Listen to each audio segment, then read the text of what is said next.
ដាត់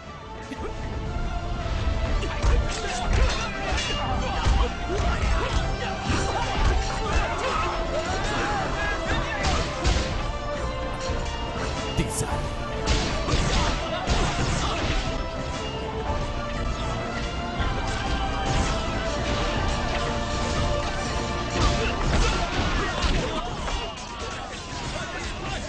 喂ឈប់ប្រយុទ្ធគ្នាទៅហេឈប់ឲ្យគ្នាឈប់ឲ្យគ្នា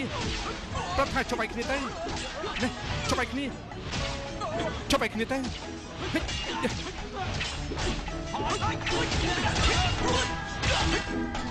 មិនក៏ម្នាក់នេះខំផ្លាច់ម្នាក់ទៅទេដូចជាមិនចង់សម្លាប់មនុស្សសោះមិនសម្លាប់មនុស្សមិនល្អទេពួកយើងក៏មិនដែរសម្លាប់មនុស្សដែរឈប់ឲ្យគ្នាទៅ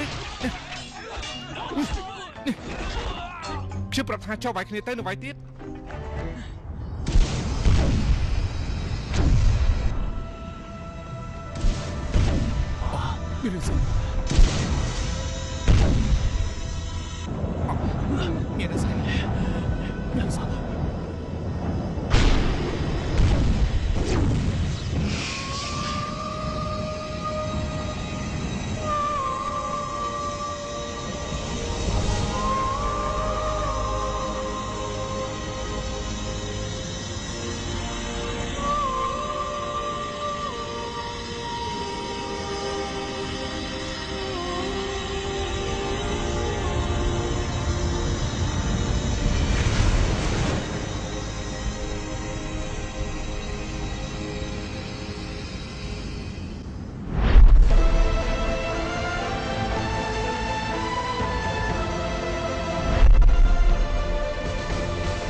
មានរឿងមានរឿង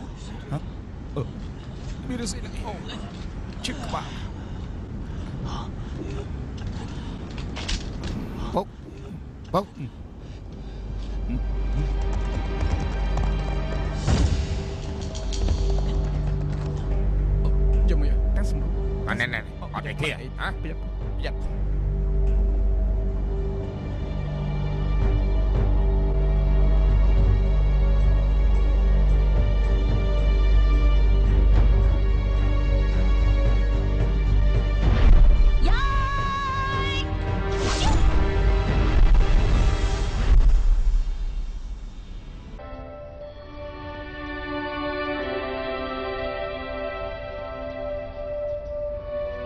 លោកសេនាប្រមុខយើងនៅធ្វើសង្គ្រាមទៀតទេត្រូវហើយនៅវិញទៀតទេត្រូវតើទេវតាពិតជាមិនចង់ខ្ញុំធ្វើសង្គ្រាមនេះមែនលោកសេនាប្រមុខអ្នកប្រុសដឹកខ្លួនវិញហើយអូប្រសានបងប្រាំទីសា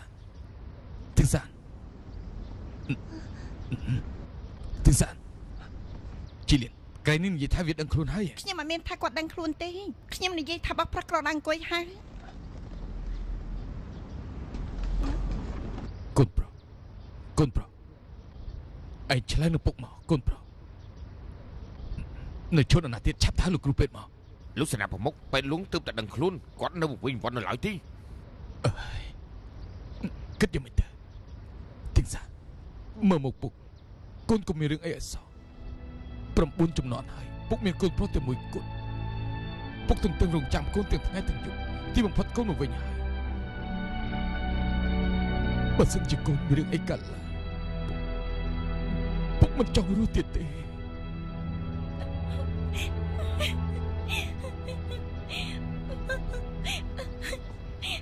បងប្រាស់បងកុំស្លាប់អីបងប្រាស់បងមិនទាន់ស្លាប់ទេតែឯងយំស្អីហ្នឹងពុកតើពុកមានយល់ស្លាប់ទេពុកមានយល់ស្លាប់ទេវីវ៉យទីសានវាឈួតឆាប់ទៅហៅពេទ្យទាហានមកអលីឡាពុកខ្ញុំមានយល់ស្លាប់ទេខ្ញុំសួរពុកមើលអមាញ់មិញហ្នឹងពុកមានយល់ស្លាប់ទេ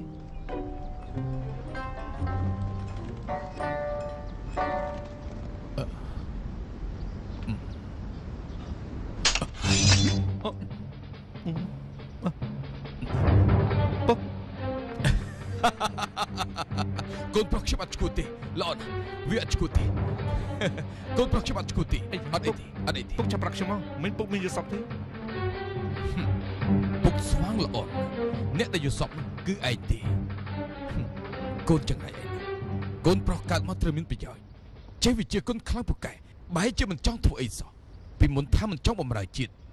ឥឡូវមិនទទួលខុសត្រូវមួយថ្ងៃគិតតែដើរតែតើនៅខាងក្រៅតាំងខ្លួនអនាថាដើរលេងមើលទេសភាពប៉ុន្តែកូនឯងអាវ៉ាសែគ្រប់គ្រាន់អត់មានចំណេះដឹងមេតបក៏ធ្វើមិនបានសម្រេចមន្ត្រីស៊ីវិលក៏ឯងមិនព្រមតែច្បាំងជាមួយពុកក៏មិនព្រមទៅ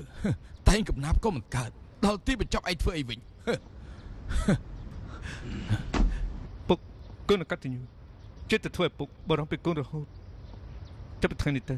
ខ្ញុំនៅក្បែរខ្លួនពុកមួយជំហានកំណត់ចាញ់ណាជួយស្ដាប់មើលចុះឥឡូវវាចង់យ៉ាងម៉េចទៀតអីខ្ញុំមើលតែគាត់គេនៅតែឈួតអាយ៉ាខ្ញុំមិនឈួតទេបើអ្នកទាំងអស់គ្នាមិនជឿកាប់ខ្ញុំមកកំណត់ទៀតមើលសូមជួយអបអរលោកសេនាប្រមុខអ្នកប្រុងរីកចម្រើនច្រើនណាស់បើប្រុសបើឈប់កុហកពុកទៀតទេគាត់មិនអាចរន្ធត់ចិត្តបានទៀតទេបានហើយពិតជាទេវតាផ្លាស់ប្ដូរគំនិតវាមែនទីបំផុតកូនប្រុសខ្ញុំមានការរីកចម្រើនហើយល្អចាប់ពីពេលនេះតទៅឪពុកនិងកូនពីរនាក់យើងឡើងសមរភូមិសម្រាប់ស្ត្រីជាមួយគ្នា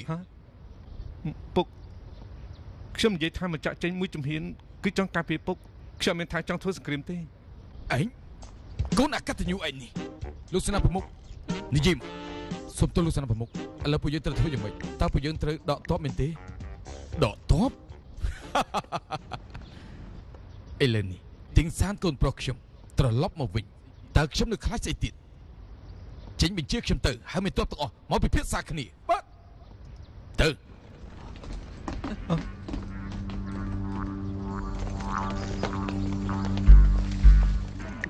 ឲ្យទៅពួកយើងវាយយករបងក្រុងបន្ទាប់មកទប់ស្កាត់ផ្លូវដល់ពេលនោះយើងចែកគ្នាជា4ផ្លូវសិនស៊ីសិនហោពួកឯងដឹកនាំទ័ពទាហាន 50,000 នាក់ចៅឈីងហុងពួកឯងនាំទ័ព 10,000 នាក់ដល់ពេលនោះពួកឯងវាយលុកដំណាក់ព្រះអង្គម្ចាស់បាទលោក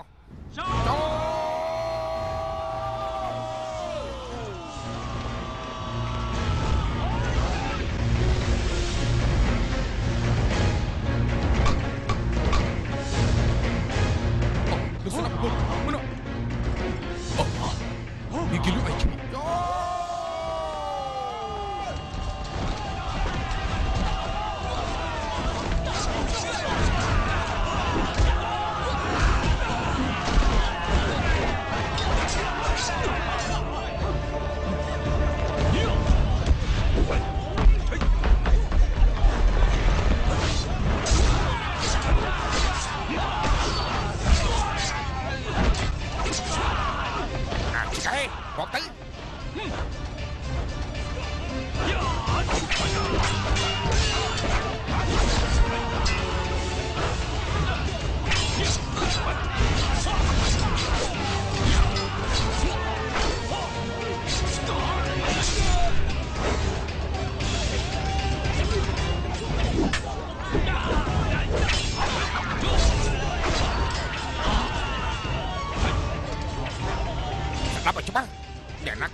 យើងឲ្យមាន 10000 តម្លឹងឥឡូវបើយើងមិនមានតម្លៃតែ 10000 តម្លឹងនឹងទេចូល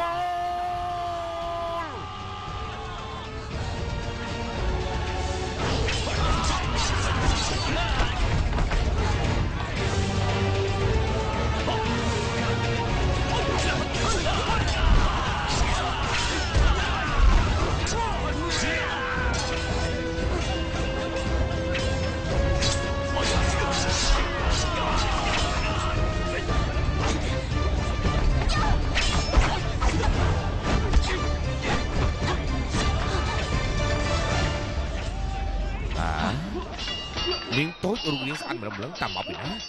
អញ្ចឹងយើងទៅសម្រាប់អញ